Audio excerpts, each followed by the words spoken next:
The gunshot echoed across the dusty plains of Montana Territory as Xavier Reed pulled his Winchester rifle from the back of a coyote that had been stalking his chickens. The year was 1875, and out here, 30 miles from Helena, a man had to protect what was his. Xavier lowered his rifle, scanning the horizon where the morning sun cast long shadows across his modest homestead. Something felt off today, a strange prickling sensation at the back of his neck that he'd learned never to ignore. Xavier was 30 years old, with skin tanned dark from years under the western sun and eyes the color of a summer storm. He'd built this place with his own 2 hands after returning from the war, a simple cabin with a small barn, a chicken coop, and enough land to run a decent herd of cattle. It wasn't much, but it was his, and after losing his family in the war, it was all he had. He dragged the coyote's carcass away from the property before heading back to finish his morning chores. As he approached the cabin porch, he paused. There it was again, that feeling. Xavier crouched down, rifle at the ready, and peered into the shadows beneath his porch. A pair of frightened eyes stared back at him. "Jesus Christ," he muttered, nearly falling backward. "Who the hell are you?" The figure shuffled deeper into the shadows. "I asked you a question," Xavier said, his voice firm but not unkind. "Come on out of there." Slowly, a young woman emerged from beneath the porch. Her dress was torn and dirty, her dark hair matted with dust and twigs.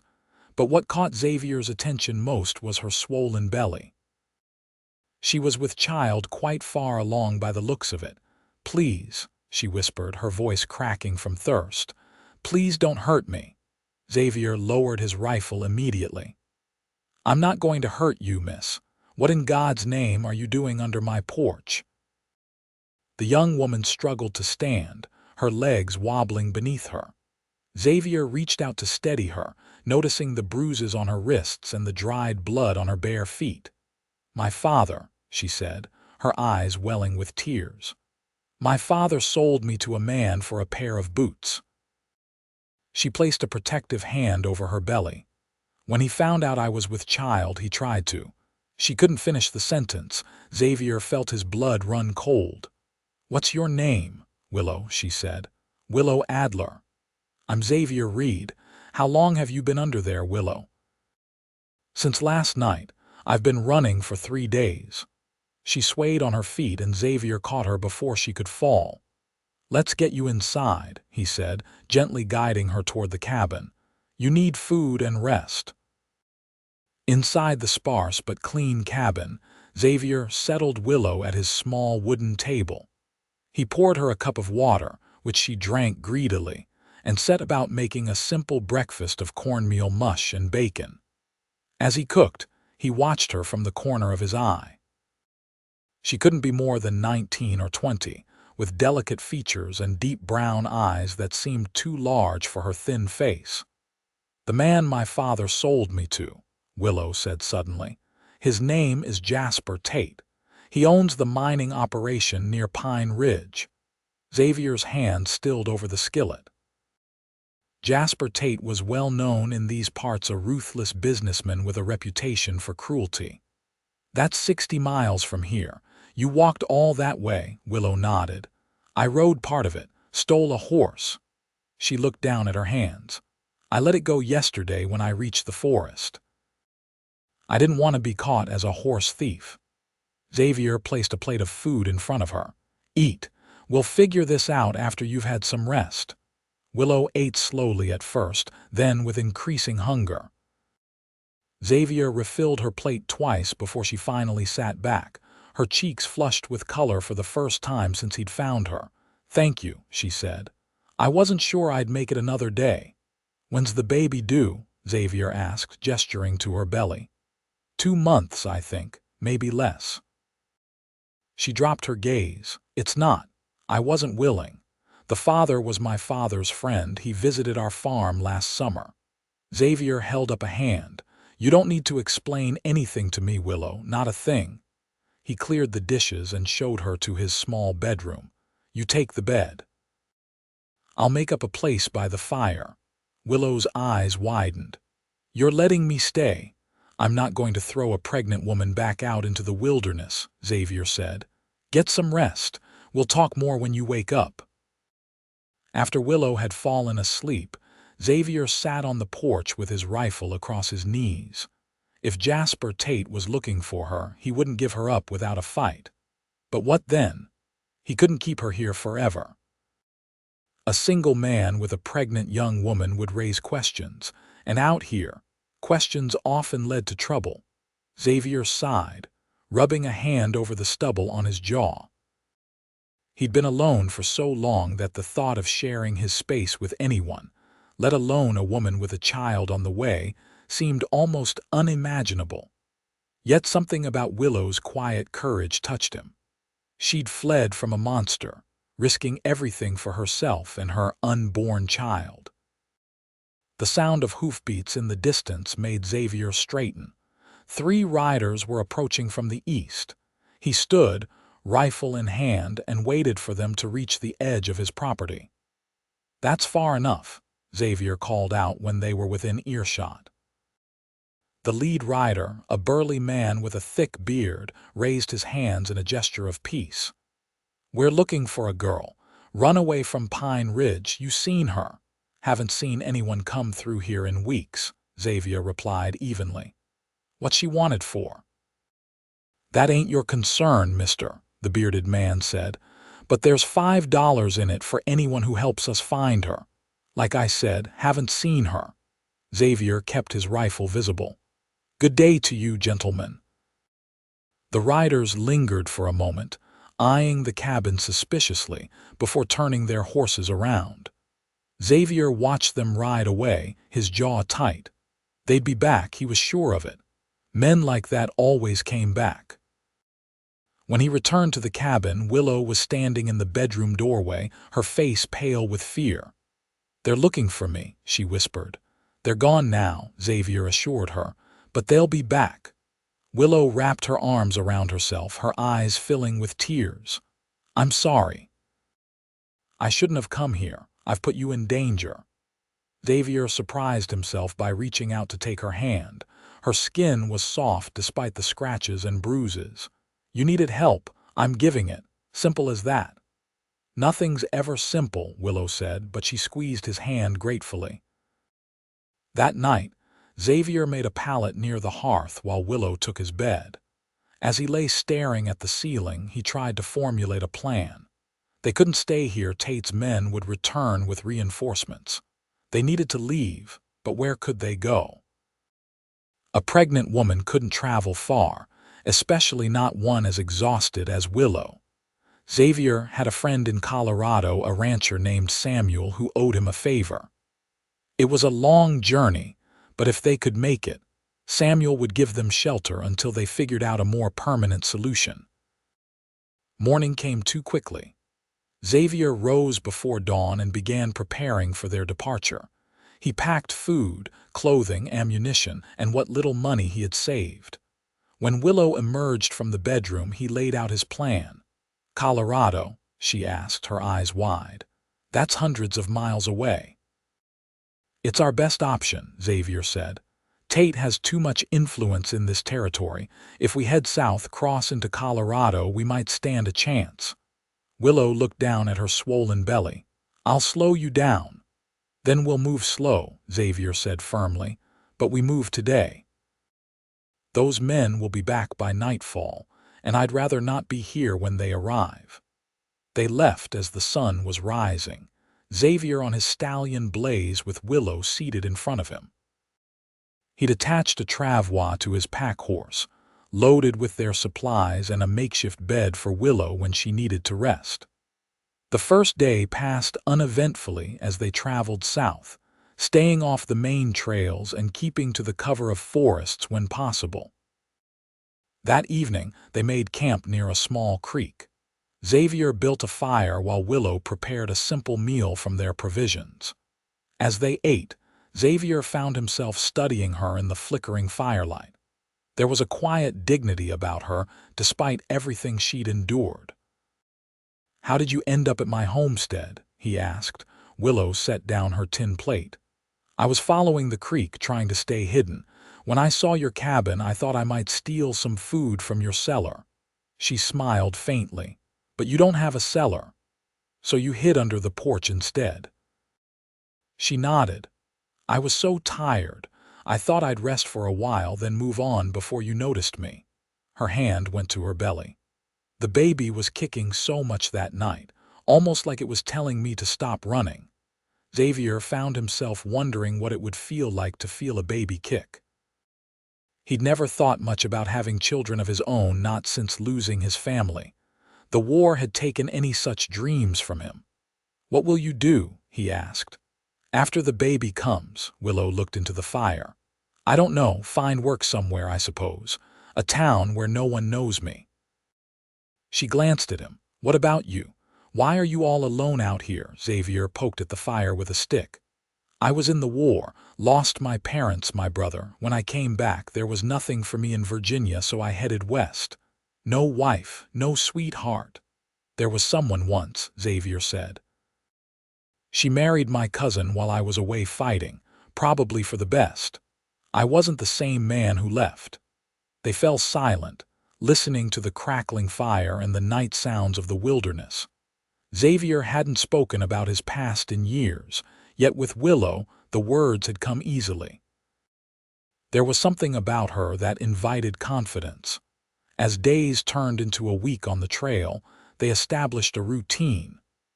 They traveled from dawn until midday, rested through the hottest part of the day, then continued until dusk. Willow proved to be surprisingly resilient despite her condition, though Xavier insisted she ride in the travois when she grew too tired. One afternoon, as they stopped by a small pond to water the horses, Willow gasped suddenly, her hand flying to her belly. Xavier was at her side in an instant. "What is it, the baby?" "No," she said, smiling. "Feel." She took his hand and placed it on the swell of her stomach. Xavier froze as he felt a strong kick against his palm. Something shifted inside him, a feeling he couldn't name. "That's quite a fighter you've got in there." "She's strong," Willow said. "Like her mother has to be." "She?" Xavier raised an eyebrow. Willow shrugged. "Just a feeling I have." That night, as they made camp, Xavier found himself thinking about the future, not just the immediate concern of reaching Colorado safely, but beyond that. What would happen to Willow and her child? The thought of them struggling alone in some strange town troubled him more than he wanted to admit. On the 10th day of their journey, disaster struck. They were crossing a shallow river when Willow, who was riding the pack horse, suddenly cried out in pain. Xavier turned to see her clutching her belly, her face contorted. "Willow," he guided Blaze back to her side. "What's wrong?" "Something's not right," she gasped. "The baby, I think it's coming." Xavier felt a cold sweat break out across his forehead. "It's too soon." "I know," she moaned. "I know." He helped her to the riverbank and quickly set up their camp. Willow's pains came and went, but by evening they had subsided. "A false alarm," she told him, but her face was drawn with worry. "We need to find a town," Xavier said. "You need a doctor or a midwife." Willow nodded, too exhausted to argue.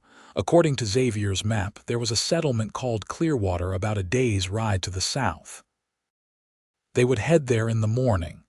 That night, as Willow slept fitfully, Xavier kept watch. The stars were bright overhead, but he took no comfort in their beauty. He was not a man of prayer, not anymore, but that night he found himself asking whatever power might be listening to keep Willow and her child safe. They reached Clearwater the following afternoon. It was a small town, little more than a main street with a general store, a saloon, a smithy, and a handful of other buildings. Xavier helped Willow down from the travois and supported her as they made their way to the general store to ask after a doctor. The storekeeper, a middle-aged woman with kind eyes, directed them to a house at the edge of town. Mrs. Farley was a nurse during the war, she said. She's the closest thing to a doctor we have around here, Mrs. Farley turned out to be a no-nonsense woman in her 50s who took one look at Willow and ushered them inside. After examining Willow in private, she emerged to speak with Xavier, who was waiting anxiously in her small parlor. "The baby's not coming yet," Mrs. Farley said. "But she needs rest, real rest, not bouncing around on a horse all day. I'd say at least a week before she should travel again." "We don't have a week," Xavier said, lowering his voice. "There are men looking for her." Mrs. Farley's eyes narrowed. "What kind of trouble is she in?" Xavier hesitated, then decided on the truth or part of it. "Her father sold her to a man who mistreated her. She ran away." Mrs. Farley snorted. "Men, always thinking they can buy and sell women like cattle." She studied Xavier for a moment. "And what are you to her, husband, brother?" "Just a friend," Xavier said. "I found her on my property and couldn't turn her away." "Well, just a friend. You can stay in my spare room and the girl can have my son's old room. He's off in California now." She waved away Xavier's attempt to pay her. "We'll settle up when she's stronger." For the next few days, Willow rested under Mrs. Farley's watchful eye while Xavier did odd jobs around town to earn money and gather supplies for the remainder of their journey. He was chopping wood behind the smithy when the blacksmith, a giant of a man named Douglas, mentioned some strangers asking questions at the saloon. "3 men," Douglas said, "looking for a young woman, pregnant, offering money for information." Xavier's axe bit deep into the log. "When was this?" "This morning. Said they'd be back tomorrow." Douglas eyed him curiously. "You know something about it?" "No," Xavier said, splitting the log with a final blow. "Just curious." That evening he told Willow what he'd heard. Her face went pale and she clutched at his arm. "We have to leave tonight." "You're not strong enough," Xavier argued. "I'm stronger than you think," Willow said firmly. "And I won't be responsible for bringing trouble to Mrs. Farley's door. She's been too kind to us." Xavier knew she was right. Mrs. Farley reluctantly agreed to their departure, packing them food and giving Willow a warm shawl. "Head west from here," she advised. "There's a pass through the mountains that'll take you into Colorado faster than the main route." They left under cover of darkness, taking a little used trail out of town. Xavier kept a close watch for any sign of pursuit, but the night remained quiet. By dawn, they had put several miles between themselves and Clearwater. The mountain pass Mrs. Farley had mentioned proved to be a treacherous route, narrow in places with steep drops on one side. Xavier led the horses carefully, helping Willow navigate the more difficult sections on foot. They made slow progress, but by the 3rd day, they had crossed the border into Colorado territory. "We're halfway to Samuel's ranch," Xavier told Willow as they made camp that night. "Another week, maybe less, and we'll be there." Willow nodded, but she seemed distracted. She'd been quiet all day, her hand often going to her belly. "Are you in pain?" Xavier asked. "No more than usual," she said, but there was a tightness around her eyes that made him doubt her words. That night, Xavier was awakened by Willow's soft cry. He found her sitting up, her face shining with sweat in the moonlight. "It's time," she whispered, her voice trembling. "The baby's coming." Xavier felt panic rise in his chest. They were miles from any town, alone in the wilderness. "Are you sure?" Willow nodded, gasping as another pain gripped her. "Very sure." Xavier built up the fire and laid out their bedrolls to make Willow as comfortable as possible. He boiled water and tore one of his clean shirts into strips for bandages. Beyond that, he had no idea what to do. "You'll have to help me," Willow said, reading the fear in his eyes. "I've seen calving and birthing before. I know what happens." For the next several hours, Xavier followed Willow's instructions, supporting her through increasingly painful contractions. As dawn broke, Her waters burst, soaking the bedroll beneath her. "It won't be long now," she gasped. Xavier had never felt so helpless in his life. Not even during the worst battles of the war had he felt this kind of fear not for himself, but for Willow and the child struggling to enter the world. The sun was high in the sky when Willow finally announced she needed to push. Xavier positioned himself to catch the baby, his heart pounding so hard he thought it might burst from his chest. Willow's cries echoed through the trees as she bore down, again and again. And then, suddenly, a new sound filled the air, the angry wail of a newborn. "A girl," Xavier said in wonder as he held the tiny, squirming infant. "You were right, it's a girl." He handed the baby to Willow, who cradled her against her bare chest, tears streaming down her face. "Hello, little one," she whispered. "I'm your mama." Xavier finished tending to Willow and the baby, cleaning them both as best he could with their limited supplies. The infant was small but seemed healthy, with a shock of dark hair and lungs that worked perfectly well, judging by her cries. "What will you name her?" Xavier asked as he sat beside them, unable to take his eyes off the tiny miracle. Willow looked up at him, her exhausted face radiant with joy. "Abigail. It means father's joy," her smile faltered. "Not her real father's, of course. He doesn't deserve her, but perhaps—" She didn't finish the thought, but something passed between them in that moment, a silent understanding, a possibility neither of them was ready to voice. They remained at the camp for 3 days, giving Willow time to regain some strength. Xavier hunted and foraged, keeping them fed while Willow nursed Abigail. On the 4th day, they carefully bundled the infant in a sling that Willow could wear while riding in the travois, and they continued their journey. Progress was slow, but Xavier found he didn't mind. There was a peace to these days that he hadn't known in years. Each evening after they made camp, he would sit with Willow and Abigail, sometimes holding the baby while Willow rested. Abigail would stare up at him with dark eyes that seemed impossibly wise for one so new to the world. "She likes you," Willow said one evening, watching them together. Xavier smiled down at the infant. "She's just trying to figure out what kind of strange creature I am." "No," Willow said softly. "She knows you're the man who saved her mother, the man who's keeping us safe." Xavier looked up, meeting Willow's gaze. Something stirred in his chest, a feeling he'd thought long dead. "I'll keep you both safe," he promised, "for as long as you'll let me." 2 weeks after Abigail's birth, they finally reached Samuel's ranch. It was a sprawling property with a large main house and several outbuildings.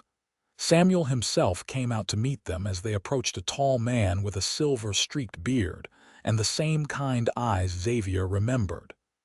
"Xavier Reed," Samuel said, clasping his hand. "It's been, what, 5 years?" "At least," Xavier agreed. "Samuel, this is Willow and her daughter, Abigail." Samuel's eyebrows rose slightly at the sight of the young woman and infant, but he welcomed them warmly. "Any friend of Xavier's is welcome here. Come inside, all of you. You look dead on your feet." Samuel's wife, Martha, fussed over Willow and the baby, insisting they take the best guest room. Xavier was given a room in the bunkhouse with the ranch hands. That night, after a meal that felt like a feast after weeks of trail food, Samuel and Xavier sat on the porch with glasses of whiskey. "So," Samuel said, "want to tell me what's really going on?" Xavier sighed and told him everything, finding Willow under his porch, her story of being sold by her father, their flight from Tate's men. Samuel listened without interrupting, occasionally nodding. "Jasper Tate," he mused when Xavier had finished. "I've heard the name. Bad business, that." "Will you help us?" Xavier asked. "Just until I can figure out what to do next." Samuel clapped him on the shoulder. "You saved my life in the war, Xavier. My home is yours for as long as you need it." The next few weeks passed peacefully. Willow regained her strength and Abigail thrived. Xavier worked alongside Samuel's hands, earning his keep. In the evenings, he would spend time with Willow and the baby, sometimes walking with them around the property as the sun set. One such evening, as they sat on a bench near a small pond, Abigail sleeping in Willow's arms, Xavier found himself speaking from the heart. "I never thought I'd find peace again after the war," he said. "I went west to be alone, to forget, but these past weeks—" He looked at Willow at the way the setting sun gilded her profile. "I haven't felt alone." Willow turned to meet his gaze. "Neither have I." She hesitated, then added, "When you found me, I was so scared, not just of Tate, but of everything, of bringing a child into this world alone." She shifted Abigail in her arms. "But I'm not alone anymore, am I?" Xavier reached out, gently touching her cheek. "No, you're not." He leaned in slowly, giving her time to pull away if she wished. But Willow met him halfway, her lips soft against his in a kiss that felt like coming home.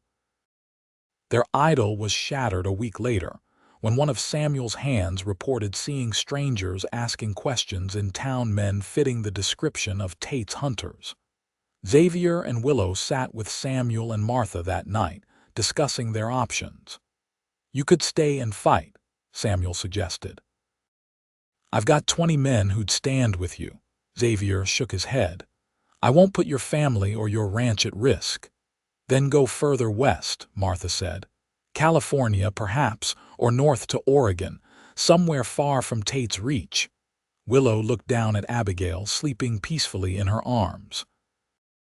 "Running forever isn't a life, not for her." She looked up at Xavier. "Not for us." "There's another option," Samuel said slowly. "The law. Tate may have influence, but what he's doing is illegal. Slavery was abolished and selling a woman like property. There are federal marshals who would take an interest in such a case." Xavier considered this. "It would mean going back, facing Tate directly." "With the law on your side," Samuel pointed out. "I know a federal marshal in Denver, honest man. If anyone can help, it's him." That night, as they prepared for bed, Xavier and Willow discussed the possibility. "It would be dangerous," Xavier warned. "Even with the law involved, Tate is powerful." "But if we succeed, we could be truly free," Willow said. "No more running, no more looking over our shoulders." She touched his face gently. "I want that for us, Xavier. For Abigail." The next morning they set out for Denver with letters of introduction from Samuel. The journey took 3 days, and they arrived to find a bustling city vastly different from the small towns they'd passed through. Marshal James Wilson was a grizzled veteran of both the war and the frontier. He listened to their story with a grim expression, examining the bruises that were still faintly visible on Willow's wrists. "Human trafficking," he said when they had finished. "That's what we call it. And it's a federal crime." He tapped his fingers on his desk. "But we'll need evidence. Your testimony is compelling, Miss Adler, but Tate will have lawyers who'll try to paint you as a runaway employee, not a slave." "What kind of evidence?" Xavier asked. "Records of the transaction. Witnesses. Other victims, if there are any." Wilson leaned forward. "I've been wanting to bring Tate down for years. There have been rumors about his operation, but no one willing to testify." "I'll testify," Willow said firmly. "I'll face him in court if that's what it takes." Wilson nodded. "Brave woman. But first, we need to build a case, and for that I need to send someone to Pine Ridge." "I'll go," Xavier said immediately. Wilson shook his head. "Too risky. Tate's men know you now. I'll send one of my deputies." For the next 3 weeks, Xavier and Willow stayed in Denver, living in a small boarding house while Wilson's deputy investigated in Pine Ridge. They were careful to keep a low profile, venturing out only when necessary. Despite the cloud of uncertainty hanging over them, these weeks in Denver brought them closer. Xavier found work at a livery stable, while Willow cared for Abigail and helped their landlady with cooking and cleaning. In the evenings, they would walk in a nearby park talking about their hopes for the future. "I want land of my own again," Xavier confessed one evening. "Not in Montana. Somewhere new, a fresh start." "With cattle?" Willow asked, smiling up at him. "Cattle, horses, maybe some chickens." He squeezed her hand. "A home. A real home."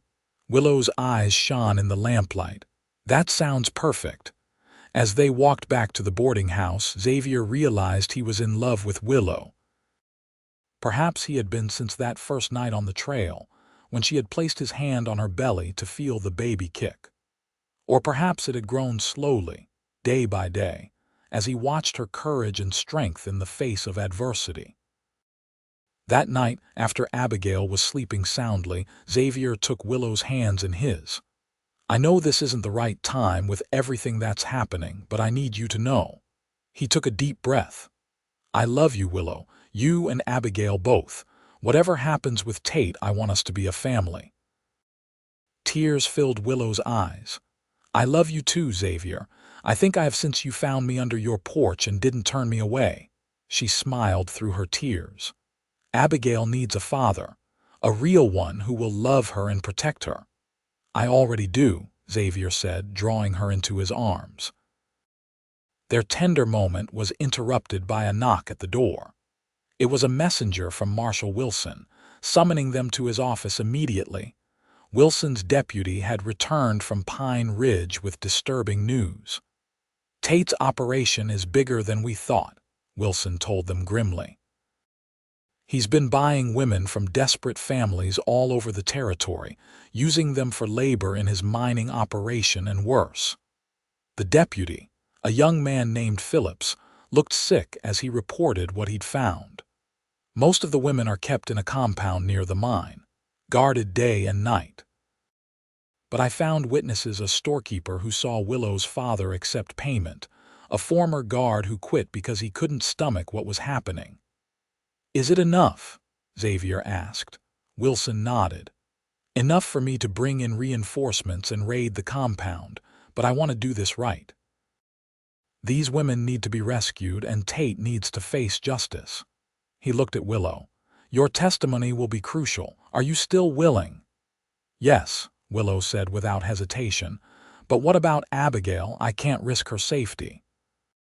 "She'll stay here in Denver with a trusted family," Wilson assured her. "You have my word she'll be protected." The next few days were a whirlwind of preparation. Wilson assembled a team of marshals and coordinated with the territorial governor. Xavier insisted on accompanying them, and after some argument, Wilson agreed to deputize him for the operation. The night before they were to leave for Pine Ridge, Xavier and Willow sat together by the window of their room, Abigail sleeping peacefully in her makeshift cradle. "Are you afraid?" Xavier asked softly. Willow considered the question. "Yes," she admitted, "but not like before. Before I was afraid because I was alone. Now—" She took his hand. "Now I have you and Abigail, something worth fighting for." Xavier brought her hand to his lips. "When this is over, I want to marry you, if you'll have me." Willow's smile was like the sun breaking through clouds. "Yes," she whispered. "Yes, I'll marry you, Xavier Reed." The journey to Pine Ridge took 4 days. Marshal Wilson led a group of 10 men, including Xavier and Willow. They traveled in unmarked wagons to avoid drawing attention, camping off the main trails. As they drew closer to Pine Ridge, Willow grew quieter, the memories of her captivity clearly weighing on her. Xavier stayed close to her, offering silent support. The night before they were to reach Pine Ridge, Wilson outlined his plan. "We'll approach from the north at dawn. Phillips says there are 12 guards, most of them at the main gate. We'll have the element of surprise, but we need to move fast to prevent any harm coming to the women inside." "What about Tate?" Xavier asked. "He lives in a house on the hill above the compound. We'll have a separate team go there to arrest him." At dawn, they positioned themselves on a ridge overlooking the mining compound. From their vantage point, Xavier could see a cluster of wooden buildings surrounded by a high fence. Women moved about inside, some carrying water, others heading toward the mine entrance. "Ready?" Wilson asked, looking at his deputies. They nodded grimly, checking their weapons one last time. The raid happened swiftly. Wilson's men overwhelmed the guards before they could raise an alarm. Xavier stayed with Willow as they entered the compound, where the women initially scattered in fear, then gathered around them when they realized what was happening. Willow spoke to them, explaining who they were and that they were free. Many of the women wept, some too shocked to fully comprehend their sudden liberation. Meanwhile, the second team had reached Tate's house, only to find he had already fled. A search of his office, however, yielded damning evidence ledgers recording the purchase of women, including the entry for Willow, noting the payment of 1 pair of fine leather boots to her father. The women from the compound were loaded into wagons and taken to the nearest large town, where they would receive medical care and assistance in returning to their homes or starting new lives. Willow worked tirelessly, comforting them and helping Marshal Wilson record their testimonies. Tate remained at large, but with the evidence they had gathered, Wilson was confident he would eventually be captured. "Men like him always make mistakes," he said, "and now every lawman in the territory is looking for him." 2 weeks later, Xavier and Willow returned to Denver to collect Abigail and to testify before a federal judge. Their testimony, along with the evidence from Tate's ledgers and the statements from the other women, was enough for the judge to issue warrants for Tate's arrest on multiple federal charges. The day after the hearing, Xavier took Willow and Abigail to a small church on the outskirts of Denver. Marshal Wilson was there, along with his wife and several of his deputies. A minister waited at the altar. Willow looked at Xavier in surprise. "Now, but Tate is still out there." "I'm not waiting any longer to make you my wife," Xavier said. "We'll face whatever comes together as a family." They were married in a simple ceremony, with Abigail cradled in Martha Wilson's arms. Willow wore a blue dress that Wilson's wife had helped her choose, and Xavier wore the only suit he owned, purchased for the court hearing. As they exchanged vows, Xavier felt a sense of rightness that he hadn't experienced since before the war. This woman and child were his family now, his reason for being. After the ceremony, Wilson approached them with news. Tate was captured trying to cross into Mexico. "He's being brought back to stand trial." He shook Xavier's hand. "You're free to go and live your lives now." 2 months later, Xavier, Willow, and Abigail arrived in Oregon Territory. Using the reward money that had been offered for information leading to Tate's capture, Xavier purchased a small ranch near a growing settlement called Ashland. The land was fertile, with a clear stream running through it and mountains visible in the distance. Their cabin was modest but solid, with room to expand as their family grew. Xavier built a proper cradle for Abigail and a rocking chair for Willow to sit in while she nursed. On warm evenings, they would sit on their porch, watching the sunset paint the mountains gold and pink. Abigail was growing fast, her dark eyes taking in the world with curiosity and delight. "Do you ever think about what might have happened if I hadn't hidden under your porch that day?" Willow asked one such evening. Xavier looked at his wife, at the peace in her eyes that had replaced the fear he'd first seen there. "I try not to, but I thank God every day that you did." Willow leaned against him, Abigail sleeping against her chest. "From a pair of boots to this," she mused. "Life takes strange turns." "The best kind of turns," Xavier said, kissing the top of her head. As they sat together, a family forged in adversity but bound by love, Xavier reflected on the journey that had brought them here. From a lonely homestead in Montana to this peaceful valley in Oregon. from a solitary existence to a life rich with purpose and joy. 5 years later, the Reed Ranch had prospered. They had a herd of cattle, fields of wheat, and orchards beginning to bear fruit. The cabin had been expanded into a proper house, with room for their growing family. Abigail, now a spirited 5-year-old, had been joined by a brother, Samuel, and a sister, Emma. Xavier stood on the porch, watching Willow teach Abigail how to gather eggs from the chicken coop. His daughter's laughter rang out across the yard as one of the hens pecked indignantly at her hand. "Careful there," Willow called, her own laughter joining Abigail's. Xavier smiled, his heart full. The nightmares that had plagued him since the war had faded, replaced by dreams of the future, his children growing up strong and free, his land passing to them someday, his life with Willow stretching out in a long, golden arc. That evening, after the children were asleep, Xavier and Willow sat by the fire, her head on his shoulder as they talked about their day. "I got a letter from Marshal Wilson," Xavier said. "Tate died in prison last month." Willow was quiet for a moment. "I feel nothing," she said finally. "No joy, no sorrow, just nothing. Is that strange?" "No," Xavier said, taking her hand. "It means you're free of him, truly free." She smiled up at him. "I've been free since the day you found me under your porch, Xavier Reed. Everything since then has just been living that freedom." Xavier kissed her, still marveling at how this woman, once so broken and afraid, had become the strong, radiant heart of their family. "I love you, Willow Reed. And I love you," she whispered against his lips, "forever and always." Outside, the stars shone bright over their home, their land, their life together. A life built not on the foundations of tragedy, but on the choice they had made to face the future together, to create something beautiful from the darkest of beginnings. In the years that followed, the Reed family became a cornerstone of the Ashland community.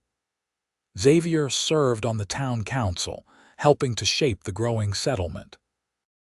Willow, drawing on her own experiences, established a shelter for women and children in need, offering them the same chance at a new beginning that she had found. Abigail grew into a young woman with her mother's courage and her father's steady strength. Though not related by blood, she and Xavier shared a bond as deep as any father and daughter. She knew the story of her birth, of her mother's escape, of the man who had found them both and chosen to love them. On Abigail's 18th birthday, Xavier presented her with a journal bound in soft leather. "To write your own story," he told her. "It begins with us, but where it goes from there is yours to decide." That night, as Willow and Xavier watched their children sleeping, they reflected on the journey that had brought them to this moment of perfect contentment. "From a pair of boots," Willow murmured, echoing her words from years before. "To the richest man in Oregon," Xavier finished, drawing her close. Not rich in gold or land, though they had enough of both, but rich in the only currency that truly mattered: love freely given and joyfully received. A family built on choice rather than chance, and a life lived with purpose and meaning. And it had all begun with a desperate young woman hiding under a porch, and a lonely cowboy who had found the courage to open not just his home, but his heart.